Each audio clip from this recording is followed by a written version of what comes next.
is up, Nerds Nation, and welcome to the Effin' Nerds podcast with the most dynamic duo in all of podcasting. I'm Nick Denizio, and sitting next to me is the man, Martin Moreno. What's up, bro? How we doing? Good.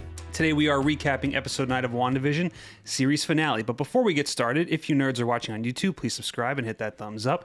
And if you're listening on Spotify, Apple Podcasts, or anywhere else, check back each week as we upload new content for you guys to listen to. This will be a spoiler-heavy discussion, so if you have not yet watched episode 9 of WandaVision, go check it out, and then come back to hear our breakdown, theories, and any Easter eggs we might find. So this will be a little bit different. I think instead of doing our usual recap, everyone's seen it at this point. If you're watching this, you've seen this series finale already. Pretty much. Let's just go into a normal review. We're going to talk about our positives, our negatives, and then we'll give our thoughts on the series at the very end. Cool. So starting with our positives, Martin. Positives. What do you have to say for your positives? From just the series finale itself. Yes. Just the series finale Just itself. the series finale. I think the biggest standout is Wanda's costume. Okay. We got Wanda's new costume, Yes. and she looks great. It's a really cool costume. I thought that her crown was originally going to be a sort of like energy crown. Which we do see. Yeah, like when she powered up, I thought we were going to get some sort of energy crown, but we now have like a more sort of accurate, like comic book accurate costume. Very, really cool. very Magneto-esque. Yeah, color scheme and everything is very Magneto-esque, which was cool to see. I really also did like the final scene between her and Vision. I thought that was like a really touching, very emotional scene. Yeah. It was probably my favorite scene. It was definitely my favorite scene of the finale, and it was one of my favorite scenes of the series. So I thought it was really a really well done scene, very emotional. I loved the whole Judgment Day vibe, like as the heck's coming in, everyone's dying. We're just it's like Deep Impact. We're just waiting for this barrier to just pretty much take us out. Right. And other than that, I really did enjoy just pretty much now finally seeing Wanda all maxed out in all her glory. Right. Getting all her pretty much all her powers on full display. Right. Well, I mean, we're definitely going to get into the after credit scenes at some point. But, yes. But before that, obviously, just that she's now the fully formed, like, Scarlet Witch. Right. You know, after getting that vision of her in episode 8, now we finally get to see it fully formed, and it's pretty awesome. The other thing that I really did enjoy was Vision versus Vision. Nothing like a little Vision on Nothing Vision. like a little Vision on Vision.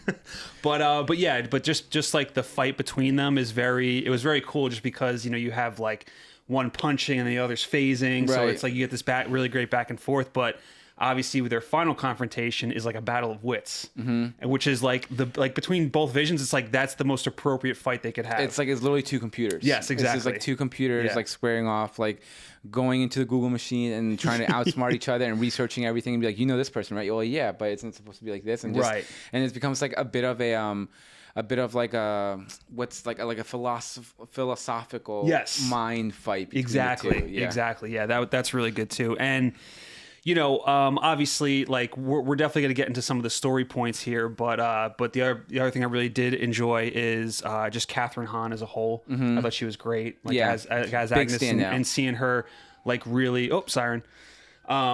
Just really like full on like Agatha. Like she definitely plays well into that villain. She was chewing up the scenery in this great witch episode. Laugh. Really great witch laugh. Yeah. And I killed Sparky too. All right, and then also to the emotional goodbye, which I have at the very end. Yeah, that's also a fantastic scene. But other than that, man, I'm really mixed on this episode. Other than that, I was very underwhelmed with the finale and kind of the series, but we'll get into that because it's like a little bit of a yin and yang. It is like that I'm getting pulled. Right, because like as I'm looking at certain stuff, it's like I really like this, but then how it goes, it's like I'm not liking where it ends up. And you know at the same time, it's what we always say, that it's like that we're not owed anything just because we expected something or because we were speculating for something to come out doesn't mean that, you know, we should get upset when we don't get it because we're just theorizing and hoping to see something. But at the same time, when you're dangling something in front of us, it's like it's like So, you know, in the end when it was all said and done, it was really just a Wanda story. It was Wanda's story. It was a character piece. It was a character piece on Wanda. Which like that's like if I'm looking at it from that aspect, you know, mission accomplished. Yeah, it was well done. I think like in terms of, you know, this being Wanda's story, it's very well done from her perspective. I think the performances have elevated the series because between Elizabeth Olsen, Paul Bettany, Kathryn Hahn, I think everyone in the show did a really fantastic job. And the fact that at the ending, when she's saying goodbye to Hex Vision, like I'm getting emotional of it. Like that's like, all right, you're doing your job there. If I feel that, even if we know he's gonna come back somehow, well, that's likely. another issue that I have too. Right, but still, even though Yes. you know he's coming back, even though it's like dairy, we always say like MCU's like dairy. If you die in dairy, you don't really die. Same thing with the MCU. Like if you die, you're not gonna die. unless you're real Quicksilver. Unless you're real Quicksilver, right? If that, then you stay dead. But even though we know, all right, we're probably gonna get this. Because he even says it, we said goodbye before. We'll say hello again. Yeah. So we even know they're going to see each other again. But they still did a good job because we still got emotional. Exactly. So. Still got emotional of it. But yeah, so going back to what you were saying about the whole, like, we're not owed anything, right? Mm-hmm. It's like, yes, we're not owed anything. So am I disappointed that we didn't get Mephisto or Doctor Strange or the Fantastic Four or anybody like that? No, I'm not. I'm really not. Maybe Doctor Strange a little bit. I think maybe Doctor Strange should have came in. Maybe there should have been a mention for some Reed sort Richards. of villain for... You know what I mean? Like maybe there should have been something, but like I'm focusing on what the show started with and how it's ending. So when you have Evan Peters come in as Quicksilver and you dangle that in front of us and everyone's running wild with their theories, not that I expected him to be the X-Men, not that, but when it ends up him being some dude named Ralph Boner. And he's used as a dick joke. Like that's why the character's there. All that for a dick joke. All that for a dick joke. Which is, like to me, we have to make that meme. Yeah, we have to. but just like for that, like really, like that's where we're going. Like to me, that's on the level of like Nick Fury getting his eye scratched out by a cat, or the fucking. It wasn't a cat, bro. Whatever it was a fucking cat. Get the fuck out of here. Get the fuck out of here. I don't want to hear that bullshit. But you have that. And then you have the fucking the Mandarin in Iron Man 3, which is the same kind of thing. The dude's an actor. Tony, I swear to God, I'm gonna blow his face off. Yeah, I mean, it was essentially just, again, like we were saying, we're not owed anything. You kind of are hoping for more. It was just, they were just playing, they were having fun.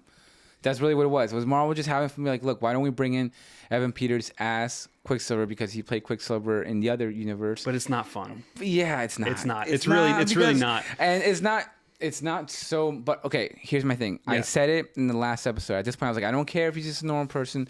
I don't care if like I don't care anymore. As long as they just pretty much wrap up the series. Like I went into this like pretty much throwing out my theories. I'm like because after the last episode, I'm like okay. Like let's just forget about it. Like the last episode was fantastic. Yeah, and I went into this one. I'm like, all right, I'm gonna at this point, I'm gonna stop theorizing. I'm gonna stop like expecting stuff. I'm just gonna go in there, enjoy it, and hopefully they'll stick the landing. But even though he did just turn out to be some like random person who was in the Hex, it's like in the end they just brought him in for a dick joke. Exactly, and it's like.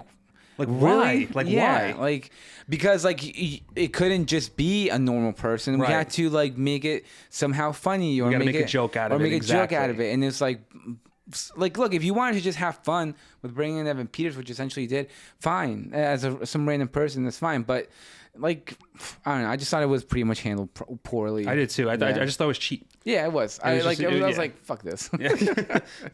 But yeah, to me, like if there's one thing that I could always criticize Marvel for, it's that they just have to throw a joke in somewhere. You know what I mean? And they get too reliant on it. And to me, that's one of their biggest flaws. And right here on display it is because after, like I mentioned, with whether it's Nick Fury's eye or with Ben Kingsley in Iron Man 3, like there's just these moments where they just take a huge swing with something and just end it on a massive joke. And to me, it just falls completely flat. Yeah. And this was one of those situations. Yep. The other thing too was Mr. Hayward. Yeah, Mr. Hayward. Dick for no reason, as Chris liked to put it. He's a dick for no reason, man. This guy, and that's the thing. It's like they're setting him up, especially when they introduce him in episode 4.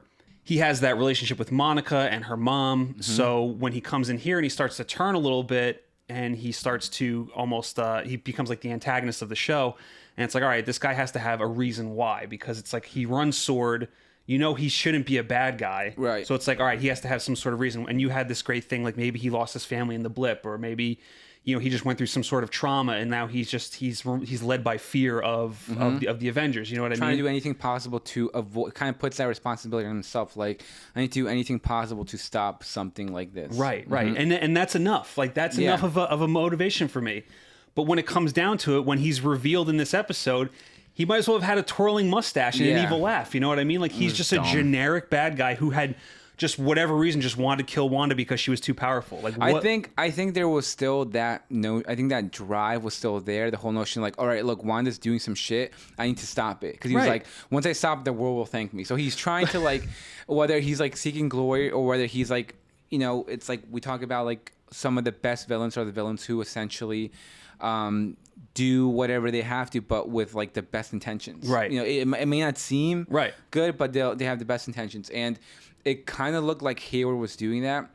I still believe he was still doing that a little bit, but it was just handled poorly. It was handled poorly. Yeah, and something else we haven't mentioned is that this episode is so fast. Yeah. And very clunky. Yep. The way it was, like, that whole scene between the kids and Monica and him was very, like, clunky all over the place. That's what I mean. So it's like, you know, he's supposed to somewhat, I guess, care about Monica, but then, like, you know, he starts. First of all, he's going to shoot a couple of kids. Yeah, who, like, I don't care if they're not real. Right. It's like you're still shooting kids. Yeah, you're still fucking shooting kids. And then at the same point, then Monica jumps in front of the bullets, and he continues to fire. He knows that she's there. And then he stops and he quickly gets in the car. And he gets in the car and takes off. Yeah, and then Darcy comes in for the 2 seconds that she's on the show, which is also weird to me. And then she leaves. And then she just bounces.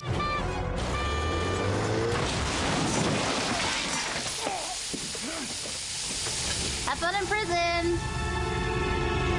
I don't know, man. Like, just like, it's like some of the stuff was just handled so poorly here, and I just don't. And it's like, and you could have had like a great.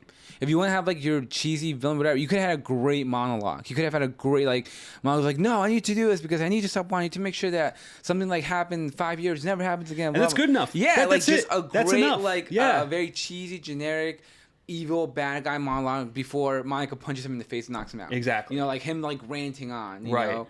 But no. No, we don't get that. We don't get that at all. And then also too, like with Monica, right? Monica. So the show basically sets her up, you know, as this new superhero. And by the time we get to the finale, she really has nothing to do.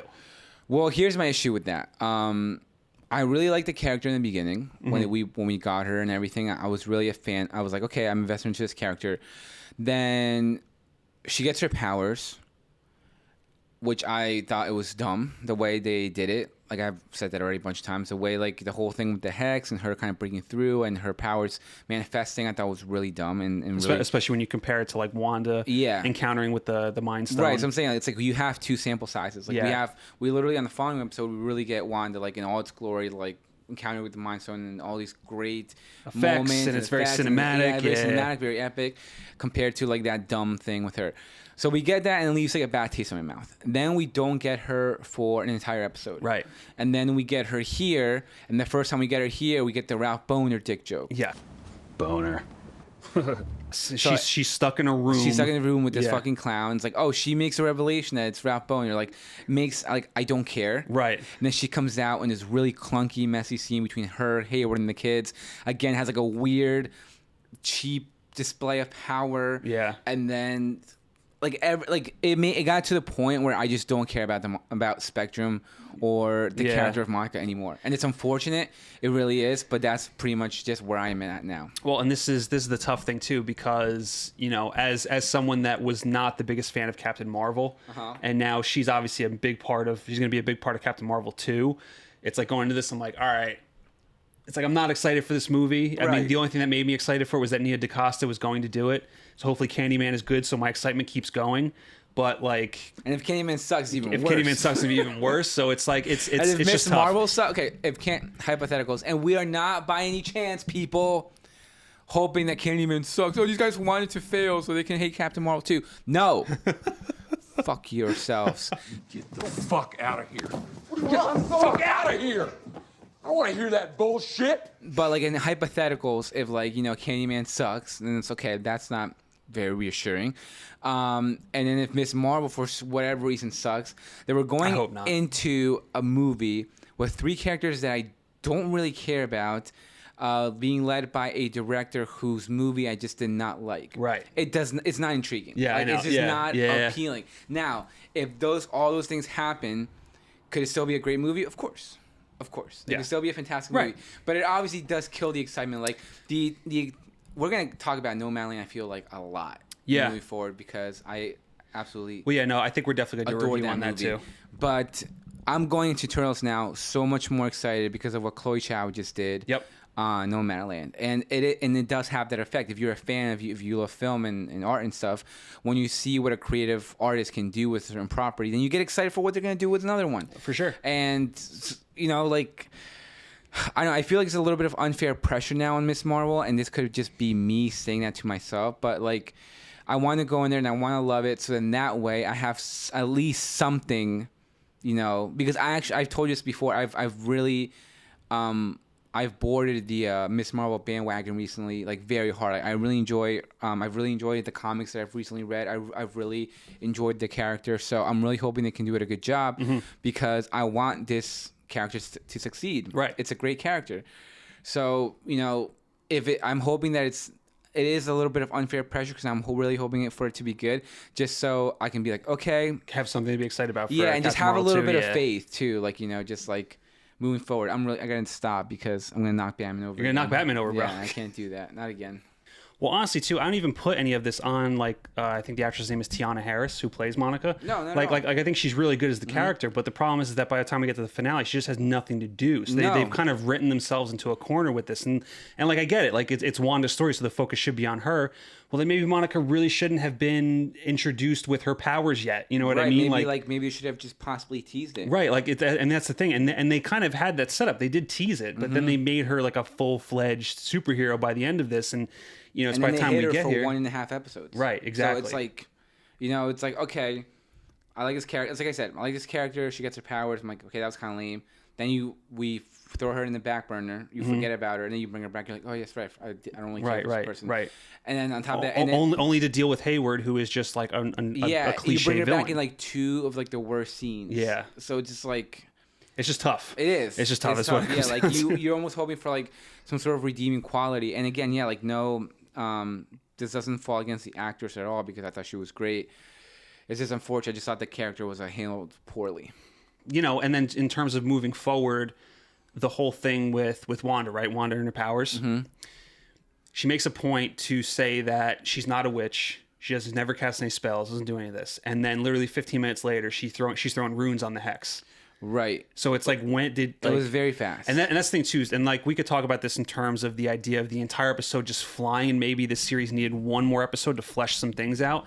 Because I feel like there's just moments that just go from one to the next, to the next, to the next. There's no build up, and things just happen, right? Without a whole lot of context. And that's why it falls flat. Yeah. At times, and that's what I'm saying. Like my review for this was fast and flat. That was like my generic review because everything moves so fast, and it's hard to essentially kind of react or just kind of get someone invested into what's going on because you're literally just hopping around, moving from scene to scene, and it was very clunky. Yeah. So it just makes it like worse. Right. And physics. We always talk about the physics. Like when they're up in the sky flying, it didn't.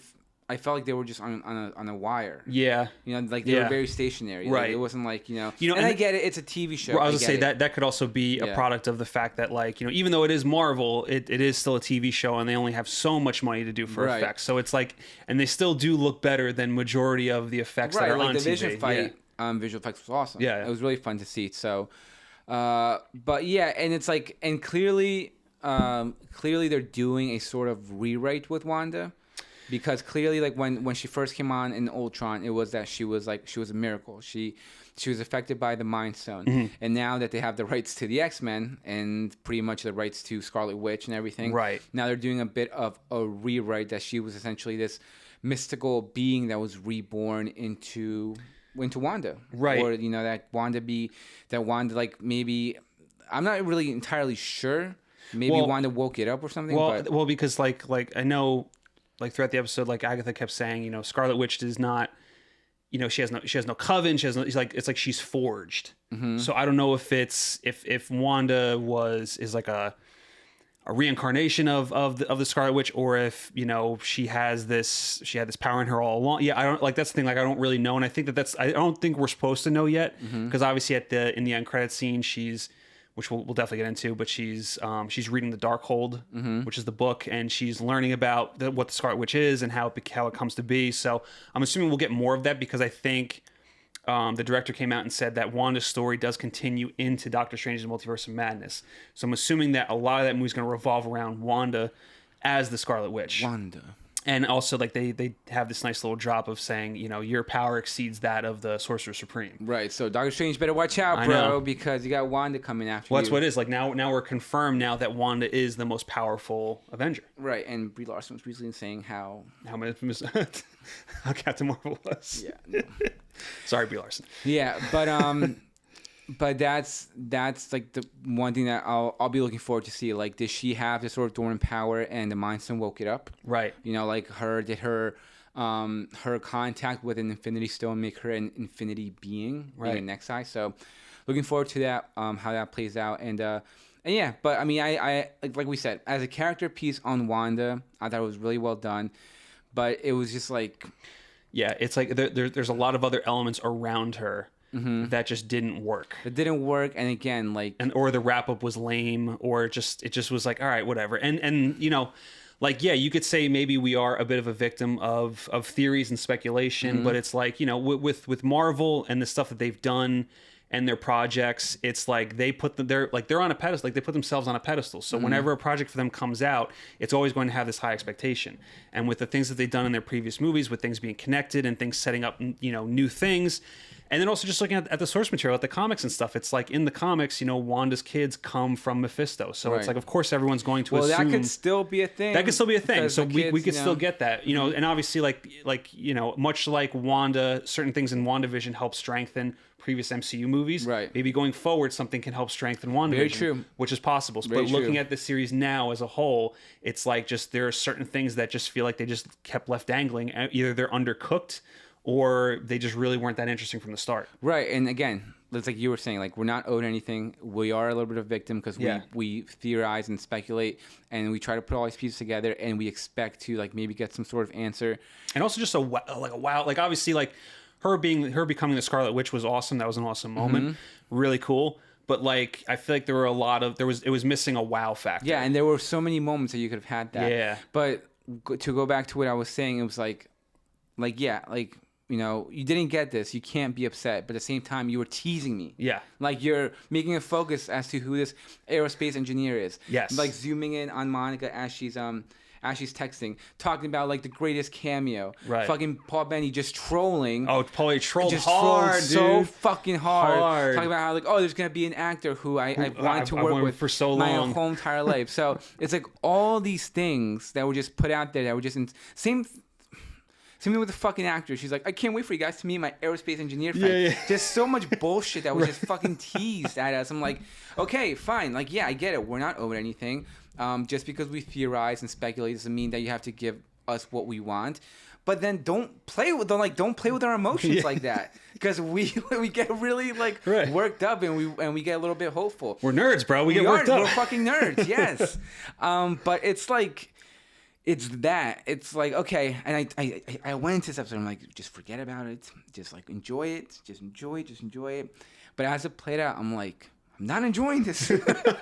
Well, and then that's my thing, too. I think, for me, if you were to take this episode, right, mm-hmm. and you were to give Hayward a little bit more of a motivation. Just a line of dialogue. Just like a monologue. Just give me a cheesy, generic Captain Zod holding up the dirt in Man of Steel type of... I almost say Man of Steel 2. Yeah. That movie's never happened. And Man of Steel, like, holding that dirt, talking about, like... I exist only to protect Krypton. That is the sole purpose for which I was born. And every action I take, no matter how violent or how cruel, is for the greater good of my people. Like, that simple line, that simple bullshit, like, that's all he had to fucking do. And that's enough for me to buy into it. Yeah, and then exactly. Yeah. And it's like, all right, fine, then I understand. It's like Tony created Ultron, which almost destroyed the world. Right. But he did it with the best intentions. Exactly. And they just... Yeah, they really dropped the ball when it came to Hayward, because I think Hayward could have been a good character and possibly he could have been like the Sean Harris character Right. from Mission Impossible, where Right. like they lock him up, but they still like use He's him still every kind now of and there, yeah. and he can come in every now and then and be like this like menacing asshole scumbag, like charismatic person. But no. I saw one of those. You ever see those memes where it's like, "Thank you for this, not you," not and you. Hayward was in the middle of the "not you," and it's like it's true, man. Because and like again, no disrespect to the actor, because I think he did a fine job with what he was given, but. Yeah, man. Like, and I actually liked Hayward in episode 4. So I'm like, all right, this guy could be pretty cool. And then obviously he starts turning to be much of a dick. So I'm like, all right, he's got some sort of crazy motivation here. Like, what could it be? Like, did he lose his family? Did something happen to him? Like what? And then it could even just be as generic as that. Yeah. As saying, like we saw what happened with Thanos. We saw what happened with the Avengers. Like, I don't want to ever see that happen again. So I'm going to do everything in my power to make sure it doesn't happen again. That's enough. Yeah, but that's instead enough. they make it seem like he wants some sort of glory or something like Right, metal. yeah. And it's then just well, there's that scene with him and Jimmy Woo, which first of all, like I love Jimmy. I think he's a great character. I hope they bring him back. But he picked up that phone so fucking so easy. stupid, so stupid. Like all these like intelligent people didn't fucking notice it. Right, him pick up the phone. Well, I guess it was finishing the greatest arc. Yeah, the greatest arc in Marvel history. But he's a magician. Yeah, he's got to be in Doctor Strange 2 now. Yeah, that's some bullshit. All right, yeah. So I guess let's move on, and let's score the series. I would give the series score. It's a little bit of an amateur rookie score, but I'm gonna give it a solid 7. Solid 7. A solid 7. Just flat out 7 out of 10. A C minus. A C minus. So to speak, yeah. All right, I'm gonna go 7.5 out of 10. Okay. Because I don't want to. Because obviously, to me, when it comes to stories, the ending is the most important part. Because if the ending is not good, then the rest of it kind of falls apart. You know what I mean? So while I was not as big a fan of the ending of this series, there were still parts of it that I liked, and I think maybe that when you go back and rewatch the series as a whole, it might be a little bit more rewarding in that sense. And I also thought that episode 8 was one of the best episodes, was probably the best episode of the series, and probably one of my favorite things that Marvel has done. For sure. And then going along with some of the other episodes when it comes to the Halloween episode, and then just even, Episode 3, man. Episode 3. But that's what I mean, like going back to like episode 1, 2, 3, like when they were, and then episode 4 with the whole blip opening and things like that. I'm saying like episode 3 was really good, and then leading into episode 4, which was like bonkers. Yeah. And then like episode 5, we get the Pietro. Right. And then I believe and then we get like it's like that, like the earlier episode before like episode 7, that was like that was like the Modern Family episode, right? No, the Modern Family episode was episode 7, and that was the first one that we didn't really like. Yeah, so it's like but like leading up to it's like every episode I was intrigued, I was invested, I wanted to see it. That I was waiting for the next week. I kept saying don't end. You know what I mean? Like that's the thing. Yeah. So like when you get to the ending and the things that you were hoping for don't come, which is fine, but then the things that in terms of how the story's presenting it doesn't play out right, it's like, all right, like what was the point of this? You know what I mean? But like I said, looking at this as a whole, in terms of the things that I really liked, those episodes that I really liked, I think there's some really good work here from Marvel, and then also I think it showcases some of the worst stuff from them as well. Yeah. In terms of the too many jokes, sometimes things not panning out. Sometimes CG can be a little rough. CG can be a little rough. But that's a pass we want to give it to, because again, it is a TV show. Right, so. it is a TV show. Yeah. But yeah, man, like But with all that being said, we were introduced to a great character in Agatha, which I'm sure we'll see again. Yeah, I do like that they're going to keep her around, because Kathryn Hahn is pretty great. Kathryn Hahn was great. We said like she's kind of been kept like in the wings. Yeah. For a while, and then these last 2 episodes, we really got her in all her glory, and she was great. So, yeah, despite all that kind of nonsense, we were introduced to a great character in For Agatha. sure. Not so much Monica, but or Hayward, but yeah, or Ralph Boner. Or Ralph Boner, but definitely looking forward to seeing how they bring back Agatha. Yeah, and then also too, like with Vision, that was also we really didn't talk about this during White Vision. White Vision. And he's white as fuck. He is really when white. When he first comes on the screen, he was white. Yeah, I know. Like white. It's like holy shit. But I feel like maybe my eyes adjusted as the episode played out, because then he kind of like toned down a little bit. Right. But when he came out, I was like, holy shit, he is white. But so the thing with him, right? So obviously, which is, I mean, this should be a victory, because we're gonna get Paul Bettany back as Vision, which is great because fucking Paul Bettany's the man. And I just love how he says Wanda. Wanda. It's the best. Yeah, It's the best. But yeah, so it was strange though after they have that great scene of like the Battle of Wits, and then Hex Vision gives White Vision his memories back, and then he just pieces out. Yeah, you think that he would help Wanda. Like he literally got all of his memories back, and he just looks at him. He goes, "I'm Vision," and he just yeets out of there. That's and it's like that's like the love of his life, and you expect him to like go and help her. Right. And so I don't know what. I mean, I'm sure they'll explain like what he did, but it's just awkward that he just pieced out like that. You know what I mean? Because and like the one reason why I could see it doing it is because if he stayed, it would undercut the emotional goodbye that Wanda gives Hex Vision. And that could be the reason why I think they have him leave, is because without it, you don't really have that emotional ending. right. You know, so that's probably why it happens. Which but makes like, sense, but then you got to give us you got to explain to us down the road. that's what I mean. You got to give me at least a decent explanation as to why he left. Like, oh, my computer systems were resetting. I didn't really know. Right, Yeah. exactly. But yeah. But I said it also been a cool. I think they missed an opportunity if like one of the kids was like just like, hey, do you ever wonder why Dad has a British accent? It's very true. But all right, man. Is there anything else you want to say? Are you how are you looking forward to for Falcon and Winter Soldier? Yeah, so this is something that we were talking about. This doesn't affect my previous, like the other shows. It doesn't really affect my excitement for them at all. I mean, we were talking about like Miss Marvel there, and I was saying there's a little bit of unfair pressure to it, but I'm still extremely looking forward to that show. Right. So I'm pumped for that. I'm hoping to see more Marvel trucks around. I know, right? saw it in the Yeah. theater We one got a time. couple around here. Yeah. But for Bucky and for Falcon and Winter Soldier, the thing with me for that is that it doesn't look like anything sort of. It doesn't look like a Watchmen show, or it doesn't look like a WandaVision show. It looks like a more like something that's very grounded, hand-to-hand combat, like Winter Soldier. Yeah, like Winter Soldier. I'm trying to think of like what's like a good like maybe like action espionage show that's out there. I mean, not so much espionage, but it kind of reminds me a little bit of like Lethal Weapon, but in like the Marvel universe. So, like it's like that buddy cop kind I'm of. talking about in terms dynamic. of like show. Is there like a show out there that's kind of like that? 24 Yeah. with Kiefer Sutherland. Yeah, I mean that might be a good way. A bit of a throwback. A little bit of a throwback. Yeah, but when I'm thinking of like, for example, when you see a trailer for Watchmen, or when you see a trailer for WandaVision, when you see a trailer for Loki, Right. This feels like it's something that's very like kind of bonkers, like Right. wild, epic. Well, I mean, big. like I think for me, like it feels like a fun action blockbuster, like a fun summer popcorn type of movie, but like throw in that buddy cop element of Falcon and Bucky. Yeah, it looks like Bad Boys, like you said, like Lethal Weapon, but it Yeah. looks very grounded. So I'm not really expecting like massive. I'm expecting like big set pieces, but I'm not expecting like these massive like CG kind of like we got with WandaVision, or these big like revelations of like of like Agatha or anything like that. I feel like it's gonna be we're getting Zemo back. Yes. I feel it's gonna be like a very standard, very forward like villain. That they're trying to fight, whether it's like I can picture it's probably someone getting plutonium. Right. Something like that, like just very like a Mission Impossible situation. Yes. So I have my expectations tampered for that show.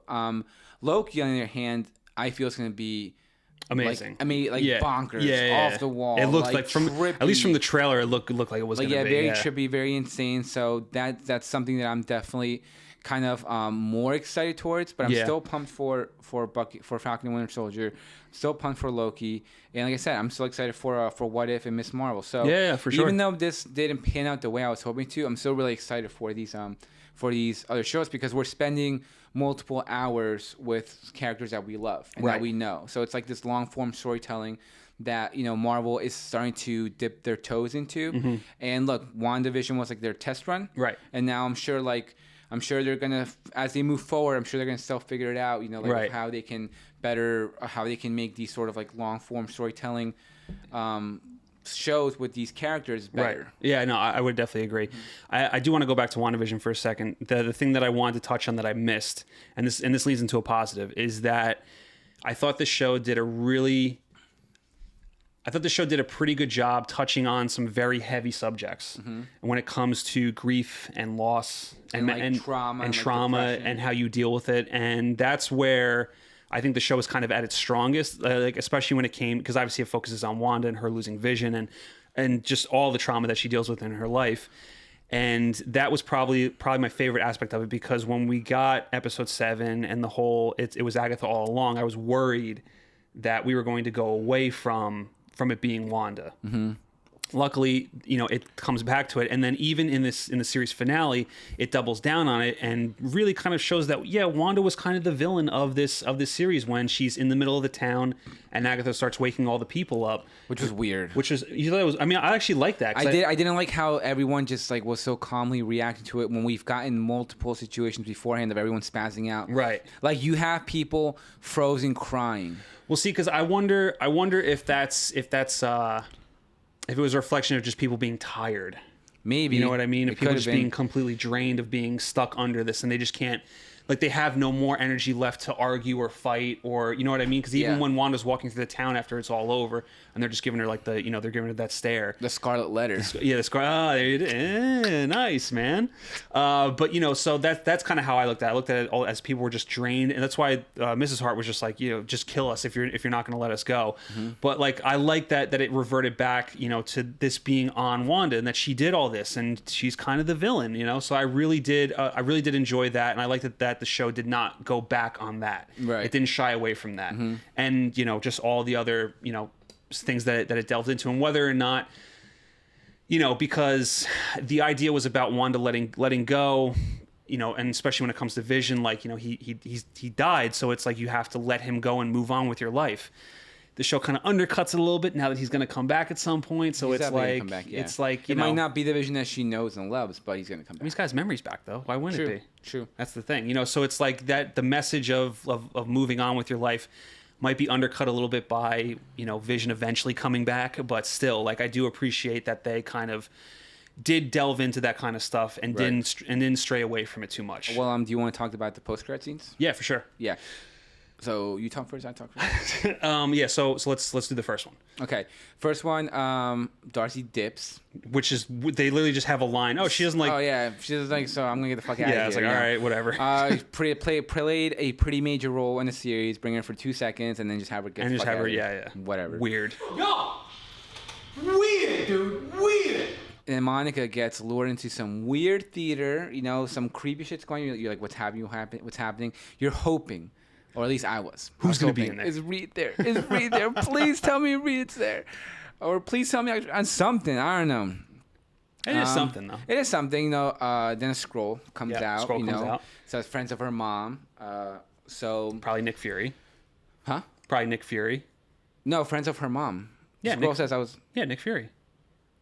No, the scroll was a friend of her mom. No, she's like, I was sent by a friend of your mom. Oh. Yeah. Talos, bro, not Nick Fury. Why would it be Nick Fury? Nick Fury's up there. Yeah, but who cares about Nick Fury up there, bro? It's all about Talos. We gotta care about... Bro, okay, all right, here. We gotta care about the aliens. Here, can I tell you something? I do not give a fuck about the Skrulls. I really don't. I like the Skrulls. I hated Captain Marvel. Well, I know. Then the Skrulls come into Far From Home, and it's like, first of all, with Far From Home, the fact that you have the Skrulls playing Nick Fury, it is what it is, but also, like, the fact that they just give this massive weapon to this kid... And it almost goes completely batch. It's like, it was just, to me, it's like how the whole Far From Home thing is sloppy as fuck. It's like the manga situation with me. It's like they bring him Captain Marvel 2, and Captain Marvel, which you don't care for. Right. They bring him Far From Home, which you don't care for. So right. they're like, almost, you don't exactly. care for So I see a scroll, and I'm just like, all right, yeah, whatever. Yeah, same thing. And then when Monica pops back up, I'm just going to be like, check again. But it was cool. We get a little scroll action. So now we know that Monica's going to go into space. Space.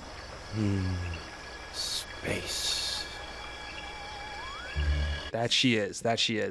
And then the second post-credit scene, we get Wanda, who's in this... She's basically in isolation. It reminded me a lot of Thanos. Very Thanos on his farm. And very like... Or at the end of Incredible Hulk with Edward Norton. Yeah, that's what I was that's what I was thinking. He's out in the middle of nowhere. He's out in the middle of nowhere, just kind of... learning the powers. Learning his powers. Same exact thing. Learning to... reading the Darkhold. But what is interesting, because we've seen Doctor Strange kind of do his astral, like study while he's in astral form. Yeah. But he's always sleeping. Right. Wanda was very awake and moving around, making coffee. Yeah. She was fully functional, while astral Wanda was out here reading the Darkhold. Right. So they did tease that she's more powerful than Doctor Strange. It looks that way. and then we get the little voices of the kids. So Yeah. maybe if they, this dark magic, this dark energy, maybe they're still alive somewhere. Right. So maybe we're gonna get them back at some point. Right. And maybe then we can go more to the Mephisto possibilities. Right, you know? right. So all this Mephisto speculation, it's gonna come back at some point in the fucking future. But And then we'll be like, see, we told you guys. I fucking knew it. I fucking knew it. WandaVision, you're the best show ever. But yeah. But all right, guys, so that does it for us. What did you think of the series finale of WandaVision? Did you enjoy it? Were you disappointed by it? Are you excited for Phase 4, since this kind of really set up Phase 4 and kind of where things are sort of headed a little bit, which is going to be very interesting when it comes to Doctor Strange. And do you guys think that we're getting the Hexmen? God, I hope not. Please, no Hexmen. No yeah. Hexmen. It's the mutants, bro. The mutants. Dude, they fucked it, man. They could have made the Hexmen. Obviously, I don't want like the Hexmen, but they could have easily had like because. So you're telling me that Monica got superpowers from the Hex, but all these other people didn't? Right. Yeah, it's a little convenient there. Yeah. But all right, guys, as always, thank you for joining us. Thank you for watching. Thank you for listening. Remember to like this video, subscribe to our YouTube page, and remember you can follow us on Twitter, Instagram, Spotify, Apple Podcasts, and anywhere else where you can see that big, beautiful FN logo. Oh, yeah. This kind of wraps up our series recap of WandaVision. For Falcon and Winter Soldier, we're going to do something a little bit different. They're going to kind of be woven into our FN dailies. Yes. And then we'll probably do a full-blown series review video at the end of it. Yeah, well, we're gonna do audio only throughout. Right. Yes. So, are we or no? Well, I figure we can do we can add in like the 2 to 3 minute little recaps into F and dailies. Okay, so we're still figuring it out. Yeah, we're still figuring it out. So so we're gonna do a little bit of a and last week on Falcon and Winter Soldier recap at the end of our F and D list on Mondays. Yeah. Do like a share like a 2-3 minutes quick on there, and then pretty much just what Nick said. Yeah. Then at the end, What I said. We'll do a big. I said what I said. I said what I said, and I mean it. But guys, thank you for watching. Thank you for listening throughout this whole thing. We always got like the nicest comments, and whoever shared or talk to us about it. We just have an absolute blast doing these things. So thank you guys, and we'll see you on the next one. Bye.